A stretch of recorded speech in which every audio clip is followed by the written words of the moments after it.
Aujourd'hui, c'est décidé. C'est journée Blé Goudé. Journée déconstruction morceau par morceau de Blé Goudé. Suivez-moi toute la journée. Je vais le décortiquer. Je vais le dépecer comme ça, morceau par morceau. Je vais faire une autopsie du personnage. Suivez-moi aujourd'hui. Mais avant de parler des choses négatives, je vous laisse écouter Maman Nadiani Bamba. Mais c'est un délice de l'écouter. En fait, quand elle parle, c'est comme le président Gbagbo. Chaque phrase a du sens. Chaque phrase est bien placée. Chaque mot est bien maîtrisé et dans son contexte. Mais c'est tellement délicieux de l'écouter et de décortiquer chaque mot qu'elle prononce. C'est un délice. Est-ce que vous êtes rendu compte, vous avez vu qu'elle a répondu à Madame Kandia Camara? Maman Nadiani Bamba nous a fait comprendre ou bien nous a montré en fait la différence entre quelqu'un qui est ivoirien et qui tient à son pays, qui tient à l'unité de son pays, et quelqu'un qui n'est pas ivoirien et qui s'en fout en fait que son pays soit embrasé, que le pays soit embrasé. Parce que cette personne-là, de toute façon, pourra trouver une autre terre d'accueil ailleurs. Mais quelqu'un qui sait que la Côte d'Ivoire, c'est son tout là, a un tout autre langage. Merci Maman Nadiani Bamba d'avoir recadré cette dame-là qui dit « Est-ce que quelqu'un a cœur? Est-ce que quelqu'un a cœur ?» Je vais vous montrer le parallèle de la formation du RHDP et de la formation qui écoule du président Laurent Gbagbo. Quand j'ai écouté Maman Nadiani Bamba, ça m'a fait penser en fait à une parole. J'ai entendu une parole à mon esprit, l'huile qui coule sur la barbe d'Aaron. Je suis allée faire des recherches sur cette parole-là qui était forte dans mon esprit. Je suis allée faire des recherches et je me retrouve dans la Bible.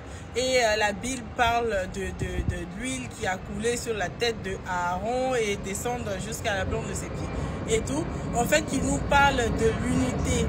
L'unité dans la pensée, l'unité dans comment dirais-je, l'unité qui rend fort, l'unité qui rend solide, l'unité qui fait qu'on parle d'une même voix. Et c'est dans cette unité-là, en fait, que le président Laurent Gbagbo et sa femme Nadiani Bamba sont. C'est pour ça qu'ils ont le même langage. C'est pour ça qu'ils sont comment dirais-je, l'onction du président Laurent Gbagbo, la formation du président Laurent Gbagbo qui coule sur la tête. L'onction qui coule sur la tête du président Laurent Gbagbo, ça coule jusqu'à sa barbe, ça coule jusqu'à la plante de ses pieds, et puis ça se déverse sur sa robe. Ça se déverse en fait sur toutes les personnes qui sont autour de lui. Ça se déverse... Oh non, je suis en train de prêcher maintenant, c'est trop fort. Écoutez.